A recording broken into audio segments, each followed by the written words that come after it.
বৃষ্টিকে উপেক্ষা করে রাজমিস্ত্রির ভূমিকায় প্রচারে শীতল কপাট। ঘাটালে নজর কাড়া ব্যতিক্রমী জনসংযোগ। রবিবার সকাল থেকেই আকাশ ছিল মেঘলা, মাঝে মধ্যেই ঝিরঝিরে বৃষ্টি। প্রতিকূল আবহাওয়াকে উপেক্ষা করে নির্বাচনী প্রচারে নামলেন ঘাটাল বিধানসভার বিজেপি প্রার্থী শীতল কপাট। বৃষ্টি ভেজা সকালে দাসপুরের রাজনগর অঞ্চলের ব্রজবিনোদ মন্দিরে পুজো দিয়ে প্রচার কর্মসূচির সূচনা করেন ঘাটালের বিজেপি প্রার্থী শীতল কপাট। মন্দিরে পুজো দেওয়ার পর এলাকার মানুষের শান্তি ও সমৃদ্ধি কামনা করেন প্রার্থী।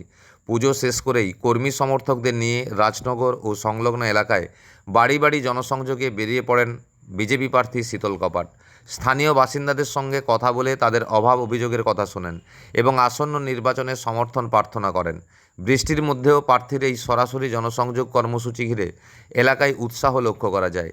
অনেকেই বাড়ির বারান্দা বা রাস্তার ধারে দাঁড়িয়ে তাকে শুভেচ্ছা জানান এবং কথা বলেন। এদিনের প্রচারে এক ব্যতিক্রমী দৃশ্য নজরে আসে।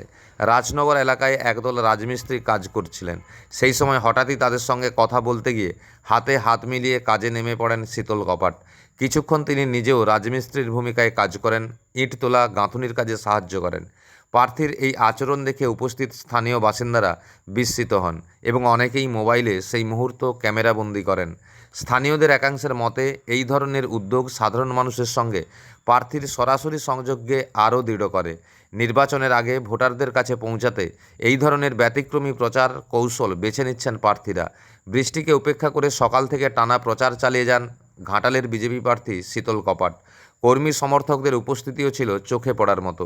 কর্মী সমর্থকরা স্লোগান দিতে দিতে প্রার্থীর সঙ্গে এলাকায় ঘুরে বেড়ান এবং সাধারণ মানুষের কাছে বিজেপির বার্তা পৌঁছে দেন। সব মিলিয়ে প্রতিকূল আবহাওয়ার মধ্যেও শীতল কপাটের এই ভিন্নধর্মী প্রচার ঘাটাল বিধানসভায় এক আলাদা মাত্রা যোগ করেছে বলে মনে করছে রাজনৈতিক মহল।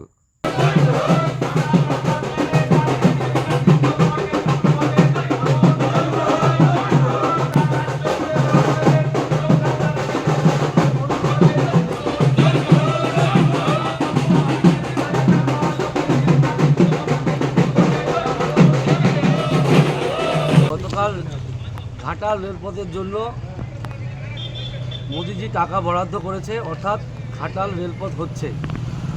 তৃণমূল সহ অন্যান্য রাজনৈতিক দল আঙুল তুলে বলছিল যে এটা একটা ঢপ, রেলপথের নাম করে মানুষকে ঢপ দেওয়া হচ্ছে। তো সে জায়গায় সবাই জেনে গেল, বুঝে গেল মোদিজি কথা দেয় মানে কথা রাখে।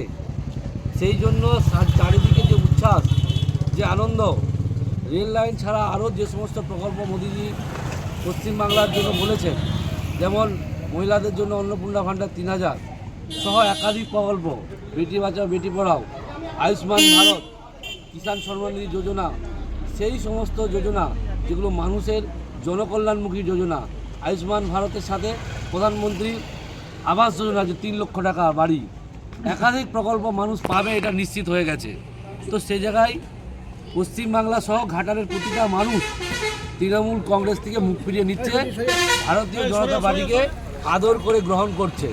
যে এলাকায় তৃণমূলের বসবাস, সে এলাকায় গেছে তারা বলছে না এবারে বিজেপিকে চাই, বিজেপির প্রতি ভরসা এসে গেছে। কেন না, রেল লাইনে আপনারা করবে বলছিলেন, অর্থাৎ গতকাল রাত্রে রেলের টাকা বরাদ্দ হয়েছে, তার মানে বাকি স্কিমগুলোও হবে নিশ্চিত।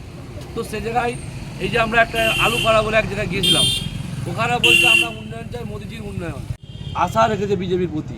তো সেই জন্য আজকের এই উচ্ছ্বাস। আমরা ভারতীয় জনতা পার্টির নীতি আদর্শ মেনে কাজ করছি, সেখানে আমরা কোনো কাজকে ছোটো মনে করি না। লেবাররা রাজমিস্ত্রির কাজ করছিল, ওনাদের আনন্দের সাথে খুশির জন্য আমরা একটু হাত নিয়ে দিলাম। আমরা সর্বত্র মানুষকে কাছে পেতে চাই, সবাইকে আমরা সঙ্গে নিয়ে চলতে চাই। তো সেই জন্যে আজকে এই পরিস্থিতি। আমরা বিভেদ চাই না, পশ্চিমবাংলাকে সোনার বাংলা গড়তে চাই। সেই জন্য আমরা সর্বস্তর মানুষকে আপন করে নিচ্ছি। এটা সারা জীবন যতদিন আমরা এই দলের সঙ্গে যুক্ত থাকবো, যতদিন এই ভারতীয় জনতা পার্টি থাকবে, এই ধরনের আচরণ কালচার আমরা দেখতে পাবেন।